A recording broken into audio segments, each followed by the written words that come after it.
Hi, guys. Welcome to the Advanced Refrigeration Training Podcast. I'm your host, Kevin Compass, along with my partner, Brett Wetzel. Today's episode is sponsored by Westermeyer Industries, the leaders in oil management and pressure vessels for the commercial refrigeration industry. Whether you're involved with designing a system or tasked with servicing one, Westermeyer Industries has been helping meet the needs of customers like you for the past 20 years. They offer a broad catalog of stock system components with an in-house team of engineers to assist with custom solutions as well.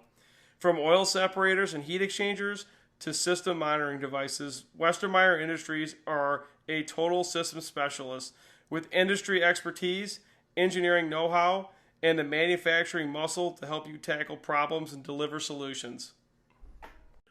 Good evening and welcome to Advanced Refrigeration Podcast. You're here with your hosts, Brett Wetzel and Kevin Compass. What's going on?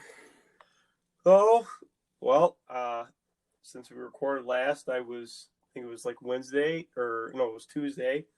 I'm in my fourth state now of the week, and it is Thursday currently. So I am, yes, in my fourth state, just basically driving all over the place, and just did some rooftop programming today, and hopefully in the morning, just got to show the customer what's up, how it works, and I am out of here and hopefully headed home. What about you? I'm still in San Antonio. I had another day of RDM training. I am doing some training tomorrow with some of the guys. I don't know what else I'm doing. No, that's about it. By the way, we finally hit 2,300 downloads, so congratulations to us. But tonight we're going to be talking about actual oil troubleshooting. The last podcast we did intro to oil, basically explaining the low pressure system, high pressure system, and tonight we're going to get into diagnostic because, as most of you guys know, diagnostic of oil systems is usually the highest rate of callbacks on most refrigeration contractors. Yeah, which I'll agree. I mean, it's oil diagnostics is probably one of the harder parts about this job. I mean, it takes the longest to learn, it seems like.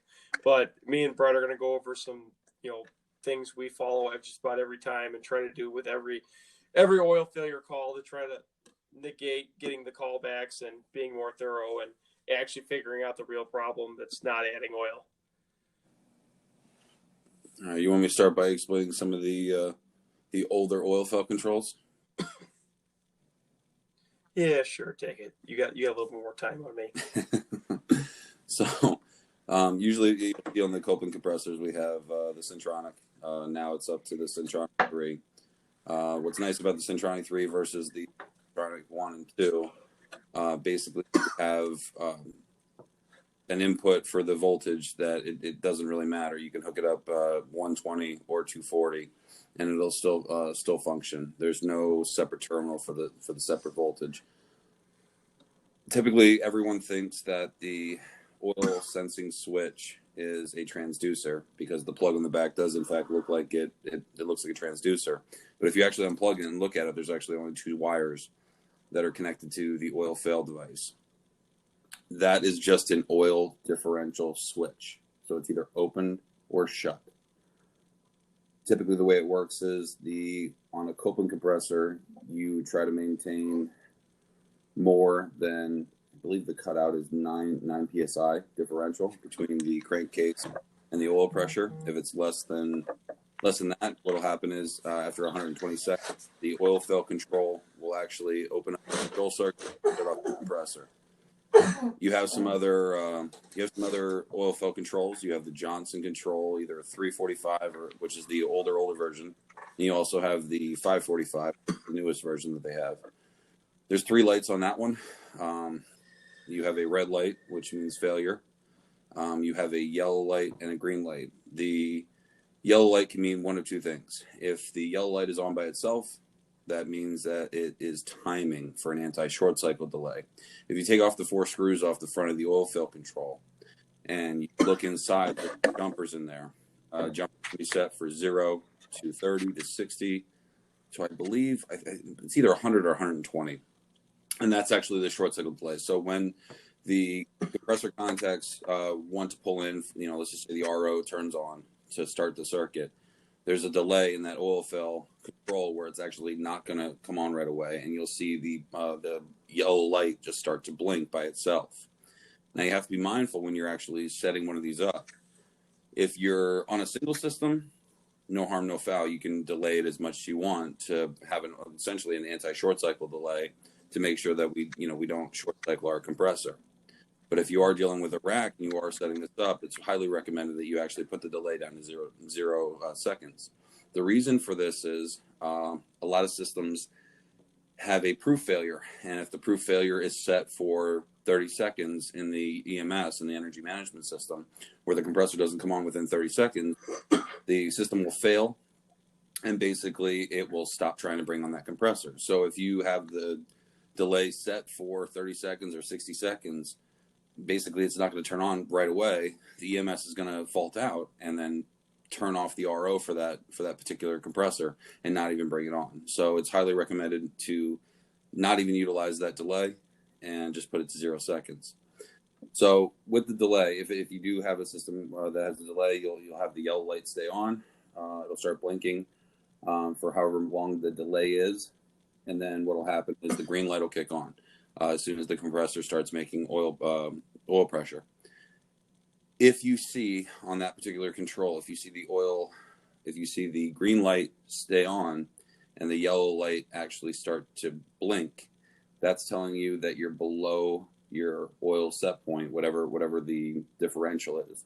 So let's just say on a Carlisle, it might be set for 6 psi.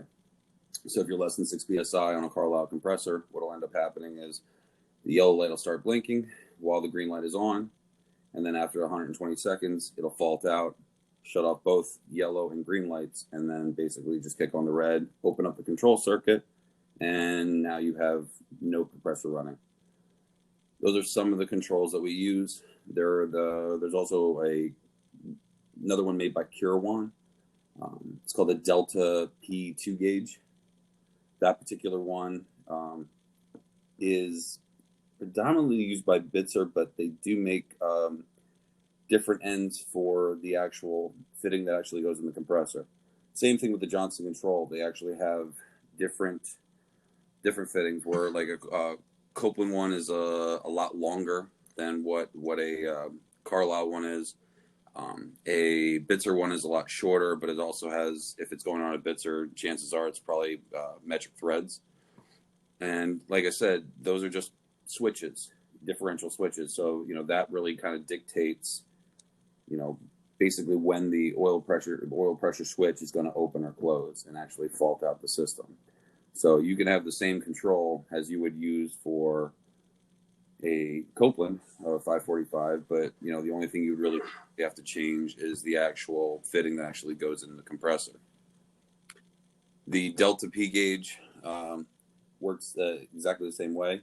Some have a resetting button on the back end, and then there's other ones that do not have a resetting button. And if the system were to fail, then basically you'd have to drop the control power to actually reset them. It's similar to like the compressor control module that's in the pecker head of the compressor. That overheats. If the windings overheat and that particular item opens up, it will potentially fault out, and then to reset that, you have to drop the control power and turn it back on. There's also one other type that Curawan makes. I believe it's an Opto 22, and that one is for a Bitzer compressor that does not actually have an oil. That's the one that we talked about yesterday, or sorry, the last podcast we talked about the different styles of compressors, whether it be one that has an oil pump or a sling style. Well, the Opto 22 actually goes like directly in the center where the crank is, and what it's doing is actually an optic eye, and it's looking for oil. There's no oil pressure there. It's basically seeing if there's oil in, getting thrown around that compressor. And that works the same. It will turn red, blink red when it's failed. And in order to reset that, you'd have to drop the control power, which will turn that thing back on. Anything you want to add to that, Kevin? Yeah, so for those optical eyes, two things. They will trip on oil if the compressor is overfilled. If it doesn't see the splashing and it's overfilled, it will also trip on oil. And or actually three things. The second thing is if the oil is foamy, even if it's not from floodback, if it's foamy, like it's foaming coming into the float, it will also cause that eye to fail out prematurely, even though there's oil in the compressor. And with floodback, it'll also do it. There was a certain date code of those too. I don't remember exactly the date code. I just know it was like from a couple of years ago. There's a certain date code range of those controls that were actually faulty. They were timing out to like 10 seconds. So that's one thing to look out for when you're looking through those for those eye ones. I am not a fan of those. To be honest, I'd rather just have an OMB. So since we were talking about foaming compressors, I don't know how many times I've seen on Supermarket Tech Talk where, you know, people are seeing foam inside the sight glass in the oil. Can you explain why that happens? What that actually is from? So that could be from a few things. Obviously, it could be from floodback, like everybody thinks, from the refrigerant boiling off there, or it could be just from when the compressor starts, it's lowering the pressure in the crankcase, so any vapor or anything inside of the oil, any refrigerant in there is now boiling off, which causes a little bit of foam, even though it's not floodback, but it's causing the refrigerant to boil off inside of the oil. Or two, it is oil actually coming inside through the float. It's metering in. It could be low flow on the oil. It could be oil with condensed refrigerant in it. It could be just oil coming across the port that's barely open on the oil float. Those are all the reasons it could start foaming. So since you were talking about refrigerant actually condensing in the oil line, I want to kind of elaborate on that because I've had, a lot of experience with this, multiple different ways. So Tyler, for a little bit, for some odd reason, we talked about the different types of oil separators, right? And we said that typically, if you have what's called a turbo shed, which is basically a helical separator or a filtered, coalescing filtered separator with no oil float on the bottom, is, we consider that a high pressure system, right? Well, instead of the oil leaving that separator and going right through an oil filter, oil regulating valve, and back out to the compressors, Tyler, for some odd reason, was putting a oil reservoir at the at the rack as well. I don't know why, because basically, like we said before, a turbo shed is basically its own reservoir. What happened was I was up in Connecticut, and this rack was right next to these automated dampers that were supposed to be closing. They weren't closing all the way and was making the machine room come down to about, probably 40 degrees. Well, what happened was because the separator is hot, okay, you might be running, let's just say, 75 degrees saturated in the wintertime, right? As far as your saturated condensing temperature, which means anything over 75 degrees, it's going to be technically vapor, right? So, normally the oil separator, 120, 130, 140 degrees. So you're well off superheated, so you're not going to have any liquid form. Well, this oil reservoir, because it's piped off the actual turbo shed, off the actual separator, this refrigerant was just sitting there getting cold. So the pressure in the reservoir, because in this particular system there was no OCV on the top to drop the pressure down. So basically the reservoir was getting down to 40 degrees, but we're still at 75 degrees saturated. So that would make it about 35 degrees of subcooled liquid. So any vapor that was in there would actually drop below the oil, because the liquid refrigerant is actually heavier than the oil. It's almost like oil and water. And then instead of the compressors getting oil when they called for, they were getting straight up liquid refrigerant. If you check out the refrigeration group, Advanced Refrigeration Podcast, I have a picture up right now where you can see the oil regulating valve, the 1236, actually looking like an expansion valve.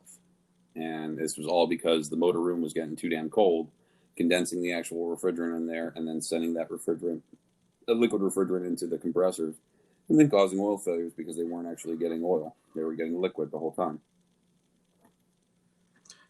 Yeah, we have that problem a lot. Husband did that with like probably 30 or 40 rack in a box racks up here. High pressure oil system with a external reservoir. Actually, it looks more like a receiver, and it does the same thing all winter long up here. Rack in a box on the roof, exposed to the ambient. Yeah, we cut the last one out. I don't understand why. You know, the turboshed, like we said, is basically its own oil reservoir. So as long as the compressors are filled up with oil, and as long as the turboshed has a good level, I don't understand why you would need that excessive amount of oil. Reservoir. So I was told every one of these has the K5 larger scrolls. So I was told it was because there was such a demand on those scrolls, and they could basically wipe out a turbo shed with one fill. Yeah. If a turbo shed's sitting at one ball, if a K5 was empty and goes to full fill, it'll wipe it out with one fill. We just if you use like a ZF18 or something like that, or a ZB18, that's a small compressor. I mean, especially when you get the smaller separator sizes. I mean, some of those smaller turbo sheds don't hold very much oil. Maybe like a gallon, and you're up at the second ball. I got you. So that's why I was told they did it. But I mean, that's a horrible idea. If you're going to do that, you need to heat tape it and insulate it. And basically put it on a thermostat. You don't want that thing rolling the whole time during summertime. It's a waste of energy, and there's no reason to have it there. Oh, let me tell you a quick story about that. Go ahead. We were doing a startup, and it was a rush job. It was a Thursday into Friday, and then there was a main liquid line solenoid on this rack, and nothing was programmed to it, so it was overridden. Something happened. The override got taken out. Rack went down. Pumps down over the weekend. Receiver was too small to hold the charge, so it just kind of went till it high-headed a little bit and pumped down.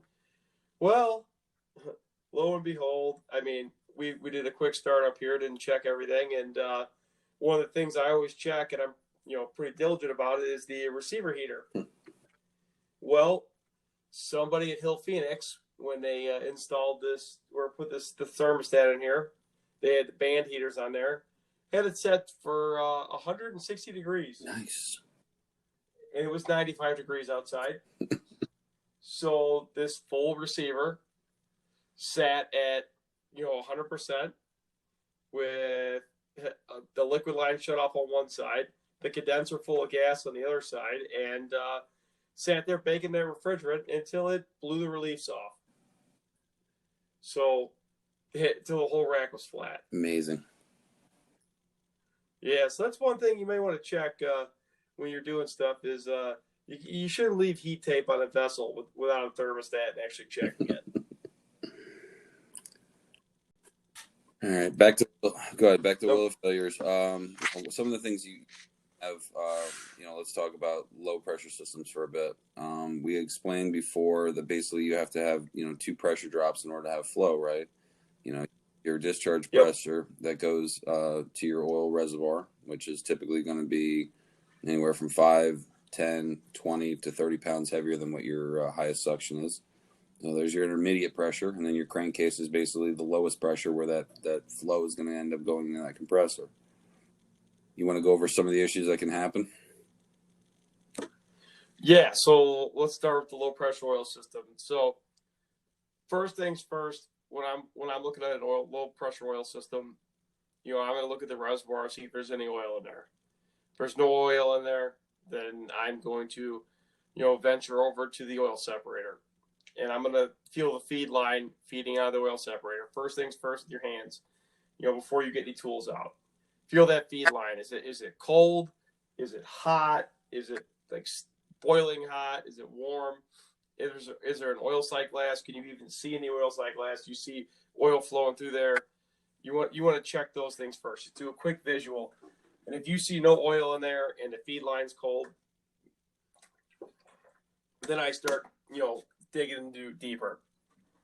So the first thing I'm going to do is I'm going to check my reservoir pressure, because if your reservoir pressure is high, say it's 150 pounds, or just say 250 pounds, and your rack's running just about that, you're not going to flow any oil out of the separator in order to feed oil into your pressure on the reservoir to feed oil from the separator into the reservoir. So you got to check that OCV valve.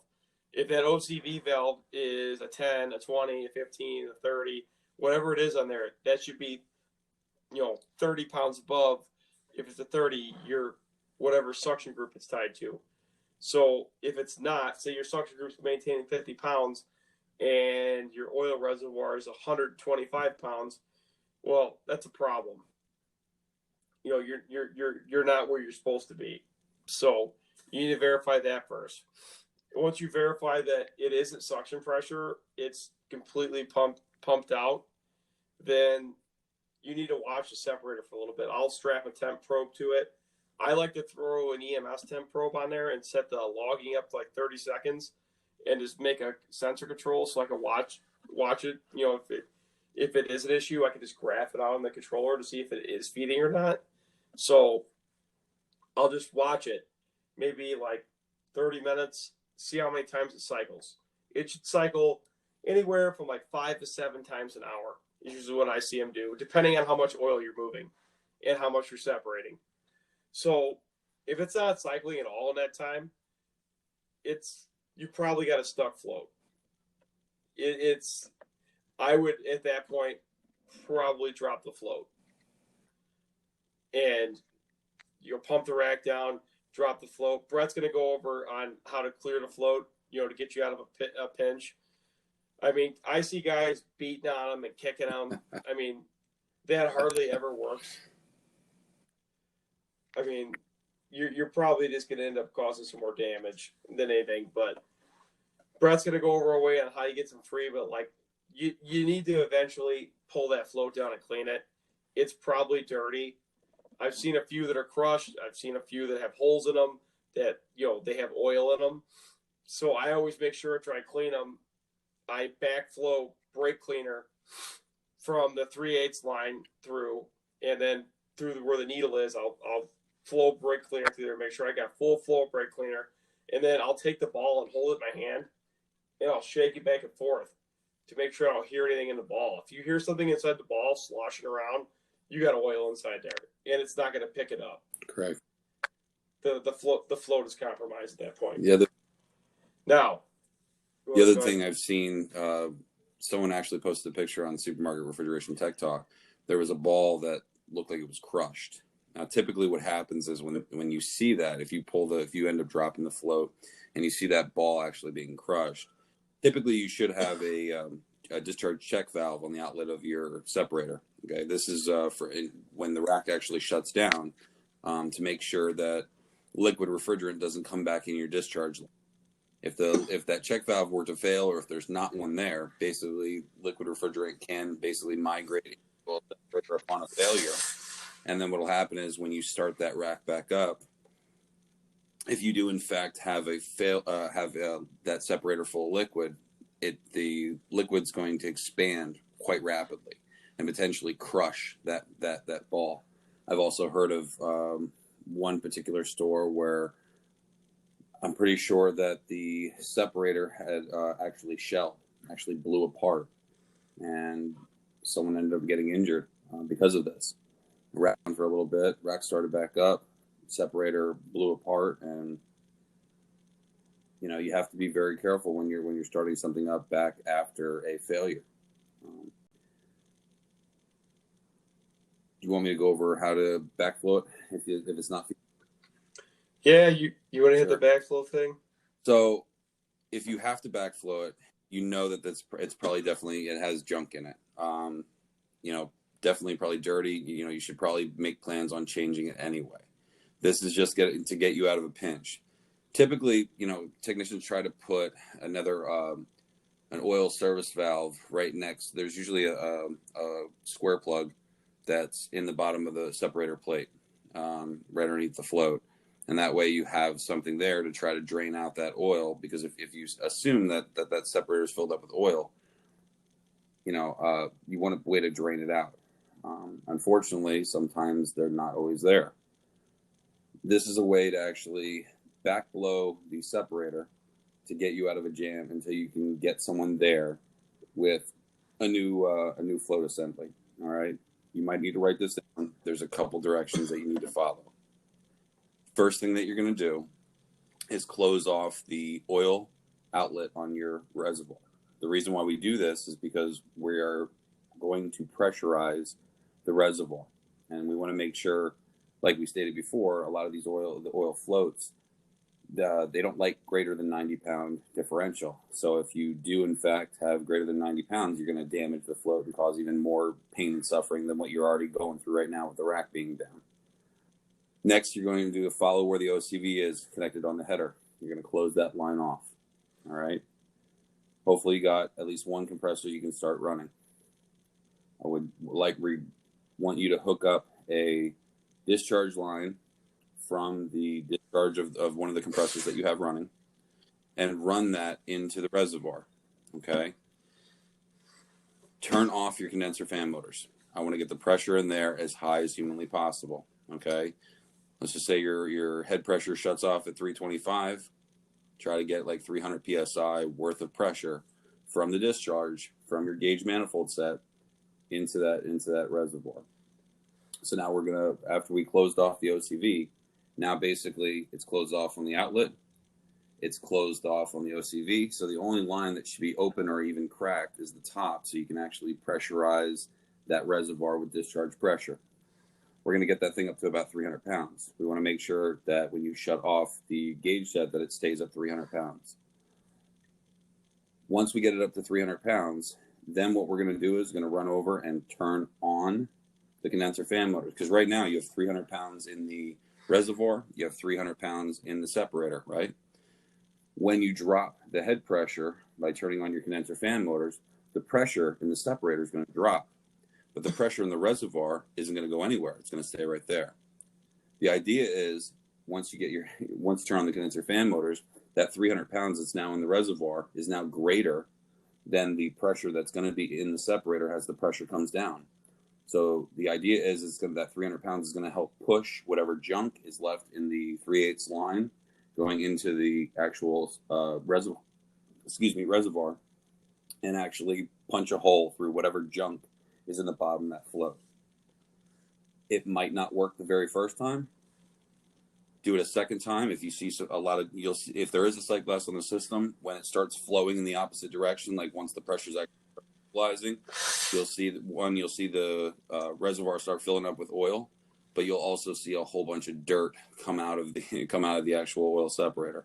Like I said, this isn't just to do this and leave the rack running. You know that there's junk in the bottom of that separator. Okay, this isn't a permanent fix. This is just to get you out of the woods, so when you do have to drop that oil float at the bottom of the separator, you don't get covered in 8 gallons worth of oil. That's all this is for, just to get you rolling, to get the oil out of the separator, so then you can have someone bring you a float, so you can babysit the rack until someone can get you a float, and then shut it down, and then actually change out the float and do a proper fix on it. And at that point, you're probably going to have to change your filters as well. Then once you're all done with that, you get oil back in your reservoir. You got oil back in your compressors. You would have opened up your OCV to relieve off any remaining pressure that would be in there. And lastly, you're going to open up the oil line going out to your compressors. Then that way you're not overpressurizing the compressors and filling it up with super high discharge pressure. That's why we're going to open up the OCV first before we open up the line out, and that is a way to actually get you out of a jam in case your oil separator float is not opening up all the way. Then when it's filled up with garbage.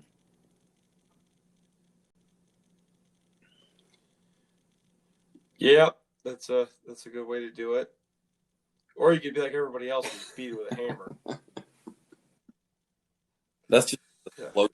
That does not work. Just so we're throwing it out there. That's just pure luck. I've seen so many guys do that. So yeah, that's a good way to do it. I mean, I tend to always, if I don't have a float, I at least have a gasket on my truck, so I could at least drop the float and at least clean it. Generally, you could get it clean. I mean, it's pretty rare for the ball to fail, but it does happen. So when you're taking the bolts out of these flanges, so obviously leave 2 bolts in there, and then get all the back bolts out first. And then what I like to do is loosen the 2 side bolts, and then pinch the back of it. So like the very front of it opens up a little bit. The oil will start flowing out forward. I do not like to use a pan to catch it. I use what's called a pig funnel, or like a formal funnel. It's basically a lead funnel covered in rubber. You can basically like mold it to whatever shape you need. I mold it underneath there, and you'll generally catch all the oil into like a bucket or something. So that's how I like to do it, to make sure you don't get you don't take the last 2 bolts out and get an oil bath.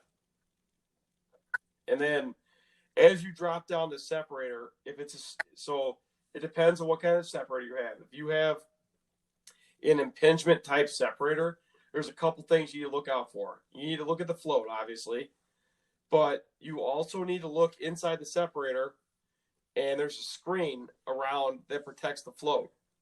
Okay, that gets plugged up with dirt and debris too. So you need to pull that screen down. It should be like a circular screen around where the float sits in. Then you need to look up inside of there with a mirror or a camera or your head, and there is a cone-shaped screen inside this thing. That is what actually separates. It's on the discharge line coming for the compressors. That is what actually separates the oil. So the oil and discharge gas come through the screen, okay, and it causes it to aerate. Gas goes up, liquid oil comes down. Oil's heavier than the gas, so it falls down, and it collects by the float until it has enough down there, and it raises the float up, and then it goes out into the reservoir. It is crucial that that screen not be torn. You lose a compressor, you bust up some valve plates, broken material, trash, anything that goes to that compressor ends up in that screen. So if you get a broken compressor and you can't find the valve plates, like if the discharge reeds are gone, if the discus pack is gone, guess what? If it's not stuck in the muffler or the baffle plate in the compressor, it's in the screen of the separator. And it's probably torn right through it. So you need to look up in there and make sure your screen's not torn. I've heard of guys being able to change those screens. Me personally, I could never get my arm in there. So I don't know, Brett, have you ever changed one of those absolutely screens? not. So it's got like a hose clamp on there, but like I'm not getting my arm up in there. That thing's smoking hot. Not to mention I can't fit up in there. And I'm not a contortionist, so there's no way I'm getting my ass up there. Yeah, I need the fire department having to cut an oil separator off because my arm's stuck. I'm gonna give you guys a trick on how to get this back going, especially like in the middle of the night or an emergency or like till you get another separator going. But go to the manager's office, go get a stapler. And if the screen is torn, you staple the living shit out of it. Like a bunch of staples. And that sucker will run for a while. Matter of fact, I know one that I stapled like 2 years ago that's still running. They refuse to change the separator on. I've never done. So that'll get you back going in a pinch. Is stapling that. I don't think I've ever come across actually one that's been ripped. Never. Yeah. Really? No. I see it all the time. Most of the separators are that I've dealt with, is either helical or some kind of coalescing. So it just sheer luck that I guess that I haven't seen my fair share of impingement screen. Yeah, we got a lot of older stores over here with the chain store with they have a lot of older racks like the 90s that have a lot of impingement style screens. Matter of fact, I just stapled one back together like 3 weeks ago. You make me feel really old when you say, "Oh, those are old. They're from the 90s."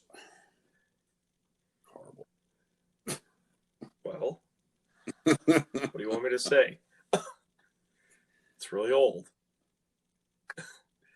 All right, so that's one way to get an impingement style screen separator back going.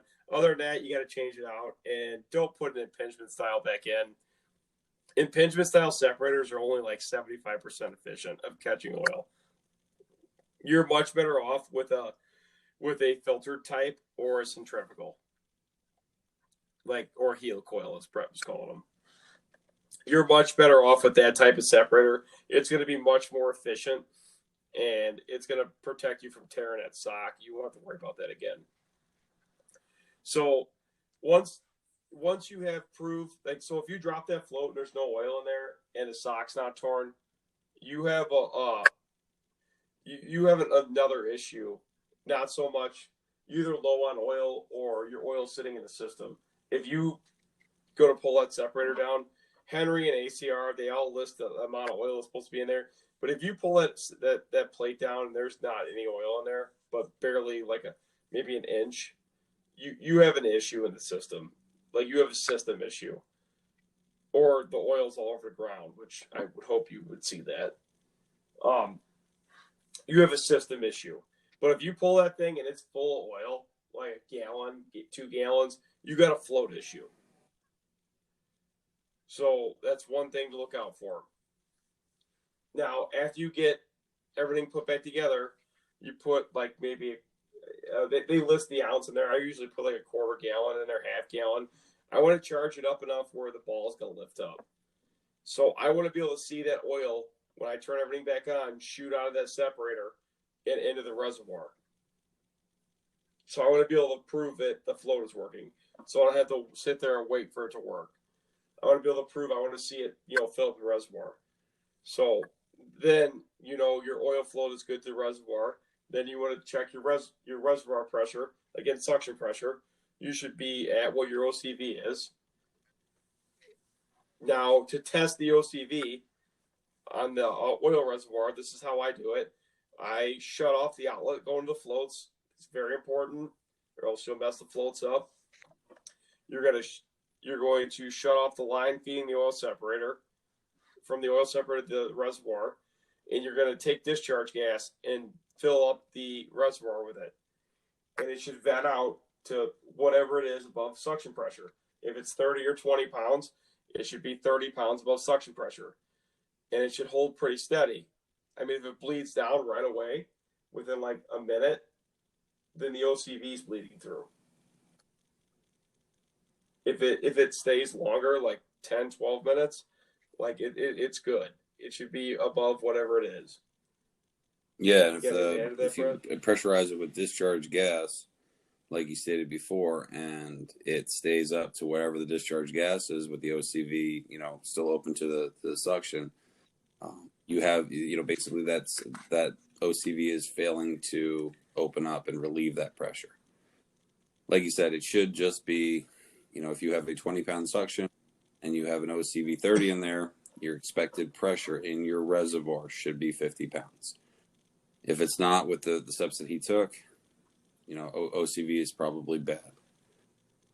Next thing after you prove that so now we know we have oil coming out of the float.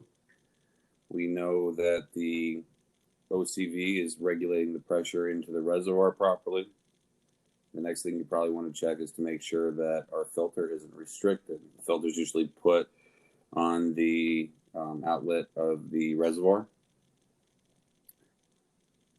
You're not really going to be able to see any kind of temperature drop because, you're basically, it's going to be discharge temperature, or whatever the temperature is. It's basically really not, there's no refrigerant to make a temperature drop, but you will definitely see a pressure drop.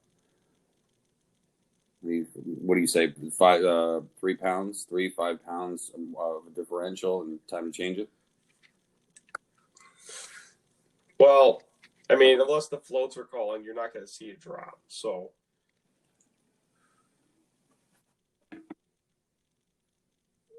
this is the way I look at it. I hardly ever see a drop through them, even when they're plugged, unless they're really plugged and all the floats are calling. When in doubt, change it out. So we talked about the helical separator, the turbo shed, what we refer to as. Basically, that's a separator that does not have a float at the bottom. There's usually always sight glasses on the side. Sometimes on the older low temp racks, they're really, really dirty, and it's kind of hard to see where exactly the oil level is. But you'll either have a helical style turbo shed, or you might have one that has a coalescing filter in there. Helical separators, like we had stated on the last podcast, are CFM rated. If you are less than half of what the total CFM rating is, the capacity starts to dramatically drop, and it will not separate that oil. Basically that refrigerant and oil, when it's piped into that helical separator, is spinning around at a certain rate. It's almost like a blood centrifuge, right? It separates the blood cells in there, but same principle, and it separates the refrigerant from the oil.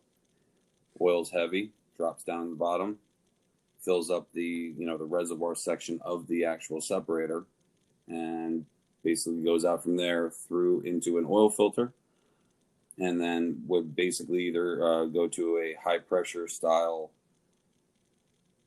oil level control, like an OMB control, or if it goes into a conventional oil float, you'd have to drop down that pressure. There's two different types of valves that you'll see that are made by Sporeline. One is a Y1236. Can't really explain kind of like it looks like, it looks like expansion valve, flared on both sides. The only difference is on the top, it looks like looks almost like a EPR adjustment stem. The only thing that EPR adjustment dome. The only difference is on the top, there's a 1/4-inch line that goes to wherever suction that you're connected to, and that valve is set from 25 psi differential, 25 being the max. Is that correct? All right. And then it is. From there you would go to your oil level controls, your oil pots. So it knocks down the pressure. Remember, we don't want any more than a 90-pound differential on 99% of the oil floats. And there's also another style valve that is made by Sporeline, but it was specifically made for Hussmann. Once again, this looks exactly like an expansion valve. The only difference is this has a flat power head, and basically the capillary tube that's connected to the top of that power head is then piped and welded in to the front, towards the outlet of the valve. And that is helped to utilize to adjust that oil pressure to get you your 5 to 25 pounds heavier than the suction that it's attached to. Anything you want to add? Oh yeah, one thing, the Sporeline Y123 valve does have a screen in it. So it has a flared TXV style screen. So that's one thing you take into consideration. If it's not feeding, you need to check the screen. The Hussmann valve does not have a screen. So if you do get debris in there, you need to make sure that you take it apart and clean it. So next, I want to go real quick over oil filters. So couple different kinds of oil filters. You have a Sporeline OF303. You have OF303B. I do not like to use bypass oil filters on anything. I would rather the filter plug up and the rack go down than the bypass go and then nobody knows the bypass is going. So I generally like to know the filter's plugged. So I don't like to install bypass oil filters. So I like to use the OF303s, not the B style, the bypass. And then you also have the SF283, which would be it would be a suction filter, a Sporeline suction filter. You see this used a lot on Hussmann equipment, older equipment, Protocol. before they had oil filters. Hussmann's, protocols. Husband still sends racks out today with them. So if you see an SF283 filter, don't freak out and think you can't use it for oil, because you can. I mean, they tend to plug up a little faster, but they usually are a little cheaper. I mean, if I get a real dirty system and I'm going to be, in the process of cleaning it up, I'm going to use SF283s because I could change them more. And they seem to, plug up a little faster and get a little more out. And then you have the replaceable cartridge filter, the OFE1. Drawing a blank. Yeah, the OFE1. So you have the OFE1, which is the replaceable Sporeline cartridge filter. And now Westermeyer actually has a replaceable cartridge filter also that you don't have to take apart like the Sporeline one. The fittings are not on the top. The flanges are all on the top. We put them in on a rack, and the flanges are on the top. So you can pull the bolts off without having to take the flares off. So that's another option for oil filters. Emerson makes an oil filter too. We don't really we don't really have anybody that sells Emerson stuff around us. So that's about it for oil filters. I like to see them change at least once a year. I like to see them changed, if not more. Changing oil filters is better than not changing oil filters. The cleaner you keep the oil, the better everything is. A lot of times when we're doing PMs, there's certain things that I honestly don't even have people check. Liquid cores is a prime example. Oil filters just automatically assume that you can change it. If the customer only does one here, just change it. If the oil looks dirty and dark, then that means at that point you should be doing an oil change. But yeah, on a PM, just regardless, just change it. Like before. Yeah, I mean, nothing bad comes not out at of all. changing oil filters. One thing I do have to Only mention good. about the 283 that you had brought up. I actually just purchased one for a protocol. We were working on a protocol at a gas station, and it's actually a biflow valve or a biflow filter. Yeah, so it matters which way you put it in. It does.